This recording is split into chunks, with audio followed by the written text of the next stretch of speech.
কিন্তু স্বর্গে একটা অসুবিধা আছে, সেই অসুবিধাটার জন্য আপনারা বিচার করবেন যে আপনারা স্বর্গে যাবেন কিনা। স্বর্গে, সঞ্জয় বাবু, স্বর্গে একটা অসুবিধা আছে, সেটা হচ্ছে কি, যে যেই পরিমাণ আপনার ক্ষুধা লাগবে স্বর্গের দেবতারা এই পরিমাণ আপনাকে খেতে দেবে না। ওখানে সুন্দর সুন্দর পাকা ফল আছে, কিন্তু গাছের ডাল থেকে ছুটে আপনি খেতে পারবেন না। ক্ষুধার ঠেলায় আপনি জল খেতে যাবেন, ওই সরোবরে নদীতে যে স্রোতস্বিনী ধারা আছে, ওই জল আপনি হাতে উঠে খেতে পারবেন না। তো ওখানে যারা স্থায়ী দেবতা আছে, ওরা যা খাইতে দেবে আপনার তাই খেতে হবে। ফলে স্বর্গেও শান্তি নেই। আমার এখানে অনেকগুলো গ্রন্থ আছে, এই গ্রন্থের একটা গ্রন্থে লেখা আছে যে স্বর্গেও শান্তি নেই, স্বর্গেও শান্তি পাবেন না। ওখানে 18 বছরের যুবক হবেন, জন্মাবেন, রোগগ্রস্ত হবেন, তারপর অবশেষে 10,000 যেদিন পূর্ণ হবে তখন আপনার এই গলের মালাটা শুকিয়ে যাবে, গলের মালাটা আপনার গলা থেকে ছিঁড়ে যাবে। সঞ্জয় বাবু, দীপক বাবু, 10,000 বছর পূর্ণ হলে আবার স্বর্গেতে মারা পড়বেন। ওখানে 3 দশা, তার মানে যৌবন প্রাপ্ত হবেন, রোগগ্রস্ত হবেন, 10,000 বছর পূর্ণ হলে মরে যাবেন। এবার কয়বার মরলেন? টেকেরাটে মরবেন, দিগনগরে মরবেন, নরকে শাস্তি ভোগ করবেন, স্বর্গে গিয়ে যত হাজার পুণ্য সঞ্চয় আছে বছর থাকবার স্বর্গ সুখ, তত হাজার থেকে স্বর্গেতেও মরবেন। এবার মরবার পরে কি করবেন? যেই রাস্তা দিয়ে স্বর্গে গিয়েছিলেন ওই রাস্তা দিয়ে আবার এই জগতে নামতে হবে। এই বর্ণনাগুলো, নামার বর্ণনাগুলো জন্মান্তরের বর্ণনা ভগবদ্গীতার 1 থেকে 6 অধ্যায়, পদ্মপুরাণের উত্তরখণ্ডে বিভিন্ন পুরাণাদিতে রয়েছে। এরপর আপনারা কিভাবে এই জগতে আসবেন, ওই 5টি বস্তু নিয়ে, মন, আপনার মন আছে, সঞ্জয় বাবুর মন আছে, মন, বুদ্ধি, অহংকার, জীবাত্মা, পরমাত্মা, এই 5টি নিয়ে আবার সূক্ষ্ম দেহে এই পৃথিবীতে আসবেন। বায়ুতে ভেসে বেড়াবেন, বৃষ্টির তোড়ে, ঝড়ের হাওয়ায় নিচে নেমে আসবেন। যদি আপনি ঘাস হয়ে জন্মান, এই ঘাস যদি ছাগল গরু খেয়ে নেয়, সেই জন্মে আপনি ছাগল গরুর পিতামাতা, আপনার ছাগল পিতামাতা, গরু পিতামাতা হবে। আপনি তাদের বীর্যে রূপান্তরিত হয়ে তাদের সন্তান রূপে জন্মগ্রহণ করবেন। আপনার জীবাত্মা পরমাত্মা রূপী যেকে আশ্রয় করে আপনি আছেন, সেটা যদি নদীতে পড়ে, আর নদীতে পড়ে যদি কুমিরের পেটে ঢুকে পড়েন, সেই জন্মে আপনার পিতামাতা কুমির হয়ে জন্মান, কুমির, আপনি তাদের সন্তান। আপনি মাছের পেটে ঢুকেছেন, সেই জন্মে আপনার মাছ হয়ে জন্মাতে হবে। আপনি গাছ হয়ে জন্মিয়েছেন, ভূপৃষ্ঠে পতিত হয়ে, প্রয়োজনে মানুষের আপনার গড়া কেটে টুকরা টুকরা করে আগুনে দাহ করবে, মানুষ ডাল কেটে নিয়ে যাবে, আপনি কিচ্ছু বলতে পারবেন না বাবা, বড় অসহায় হয়ে যাবেন। আপনি পুকুরের মাছ হয়েছেন, জীবন্ত আপনার কই মাছ হয়ে জন্মিয়েছেন, আইস ছোলানো হবে, ছটফট ছটফট করবেন। যেই মা আপনাকে আপনার দেহের আইস ছোলাবেন, তাকে আপনি মিনতি করে বলতে পারবেন না, মাগো দয়া করে ধারালো বটিটা আমার গলায় লাগিয়ে দিও না, বড় অসহায় হয়ে যাব মা।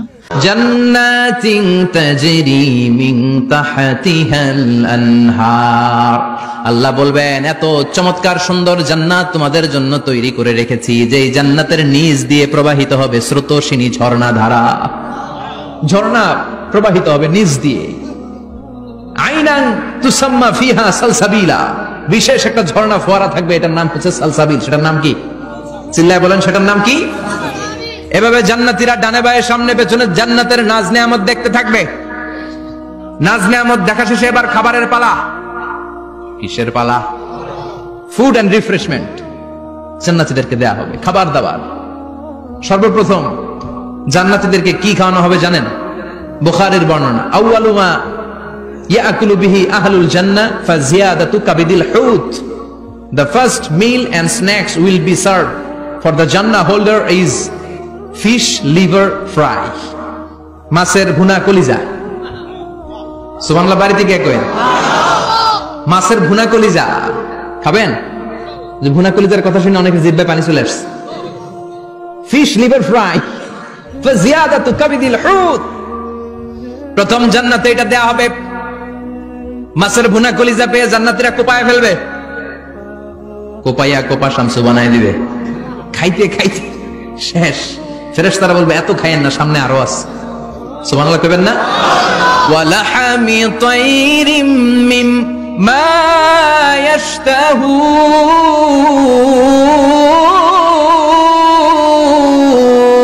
ইয়াশতাহুন, ওয়ালাহমি তাইরিম মিম্মা ইয়াশতাহুন, মাছের ভুনা কলিজা দেওয়ার পরে জান্নাতীদের সামনে ট্রেতে করে ফেরেশতারা পাখির ভুনা গোশত নিয়ে আসবে। পাখির ভুনা গোশত খান, খেতে থাকবে। উকুলুহা দাইম, 24 আওয়ার সার্ভিস। জান্নাতের ভেতরে বিশাল বানকিউট হলের ভেতরে এই পার্টি হবে, নৈশভোজ, বারবিকিউ ডিনার, বড় বড় পার্টি হবে, খাওয়া দাওয়া শুরু হবে। এবার কলিজা ধুইয়া জান্নাতীরা কোপানো শুরু করবে পাখির ভুনা গোশত, সুবহানাল্লাহ পড়ে। একটার চেয়ে আরেকটা সুস্বাদু। বাফেট ডিনার বা বুফে ডিনার নাম শুনছেন না? 5 স্টার 7 স্টার হোটেলের ভেতরে আপনাকে কেউ সার্ভ করবে না, প্রায় 30-40 পদের খাবার একসাথে রেখে দেয়া, এটার বলে বাফেট ডিনার। এই বাফেট ডিনারে নিজের নিয়ে খেতে হয়। সেখানে প্রতিটা আইটেম 5-7টা করে রাখে। আপনি সালাদ নেবেন, 5 ধরনের সালাদ, টক সালাদ, ঝাল সালাদ, গ্রিন সালাদ, ইয়োগার্ট দেয়া সালাদ, ফ্রুট সালাদ, বিভিন্ন ধরনের সালাদ থাকবে। আপনি মাছ খাবেন, 5-6 ধরনের মাছ থাকবে। ফিশ আইটেম 5-6 ধরনের, মিট আইটেম 5-6 ধরনের, স্যুপ আইটেম 5-6 ধরনের, ডেজার্ট আইটেম, কাস্টার্ড থাকবে, ফালুদা থাকবে, পায়েস থাকবে, সব থাকবে। এটারে বলে বাফেট ডিনার। জান্নাতীরা জান্নাতে নৈশভোজে বাফেট ডিনার খাবে, সুবহানাল্লাহ পড়ে। দুনিয়াতে যারা প্রথম বুফেতে খায়, প্রথমেই কোপায় ফেলায়, পরের গুলার খেতে পারে না। কারণ 30-40 পদের দেখে প্রথমেই মুরগি, গরু এমন খাওয়া খায়, গলা পর্যন্ত খায়, পরে যায় দেখে কবুতরের স্যুপ, খাইতে পারে না। সুবহানাল্লাহ পড়বেন না? প্রথম যারা বুফে ডিনারে খেতে যায় তাদের এই ঘটনাটা ঘটে। ঘটাটা স্বাভাবিক, কারণ সবগুলো থেকে একটু একটু নিলে তো প্লেটে জায়গা হয় না। তো নিতে নিতে আর খেতে খেতে এমন পরিমাণে খায়, সামনে আরো মজাদার আইটেম আছে, ওগুলো আর খাওয়া যায় না। জান্নাতীরা খেতে থাকবে উকুলুহা দাইম, 24 আওয়ার সার্ভিস। এমন কোন সময় নাই যেই সময় খাওয়া পাওয়া যাবে না। যখনই বলবে তখনই খাবার দিবে কে? আল্লাহ। ওয়া ফাকিহাতিন কাসীরা লা মাকতুআতিন ওয়ালা মামনুআ, অঢেল ফল থাকবে, কেউ নিষেধ করবে না, নষ্ট হবে না, সুবহানাল্লাহ। কুল্লামা রুজিকু মিনহা মিন সামারাতির রিজকা ক্বালু হাযাল্লাযী, এই খাবারটা ইতিপূর্বে আমরা খেয়েছি, কুতুবিহি মুতাশাবিহা, ও আল্লাহ এই খাবার তো আগে খেয়েছি, আবার নতুন করে দিলেন কেন? জান্নাতীরা জান্নাতে যখন ফলমূল খাবে, ফলমূলগুলো যখন তাদের কমন পড়ে যাবে, তারা বলবে আল্লাহ এই কমন ফল দিলেন কেন? জান্নাতীদেরকে কমলা দিলে জান্নাতীরা বলবে কমলা দিছেন কেন? কমলা তো দুনিয়ায় খাইছি, খাইছেন না? কলা দিবে, তো কলা দিছেন কেন? কলা তো দুনিয়ায় খেয়েছি। আল্লাহ বলবেন এই কলা দুনিয়ার কলার মতো না, এই কমলা দুনিয়ার কমলার মতো না। দুনিয়ার কমলার ছোলা ফেলে দিতে হয়, দুনিয়ার কলার ছোলা ফেলে দিতে হয়, বিচি ফেলে দিতে হয়, পাতা ফেলে দিতে হয়। জান্নাতের ছোলা ফেলা লাগবে না, ছোলা খাও, ছোলা আরো মজা। বিচি খাও, বিচি ফলের চাইতে বেশি সুস্বাদু। আল্লাহু আকবার। এই খাবারগুলো জান্নাতে তৈরি করে রেখেছে কে?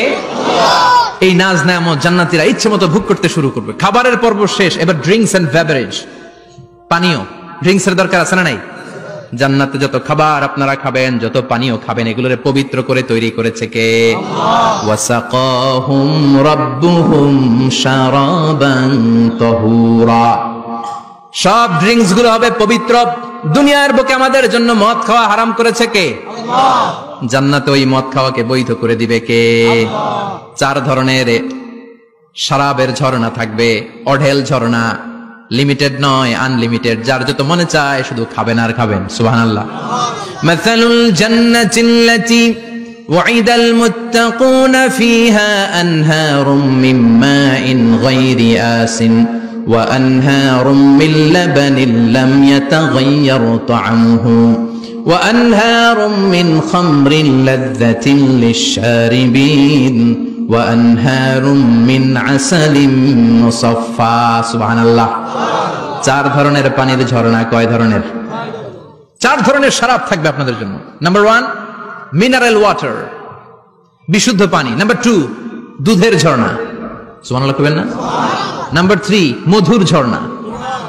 নাম্বার 4 মদের ঝর্ণা। ইসকানা বির রাহিকিম মাখতুম খিতামুহু মিস্ক, মিস্কের ফ্লেভার দেয়া,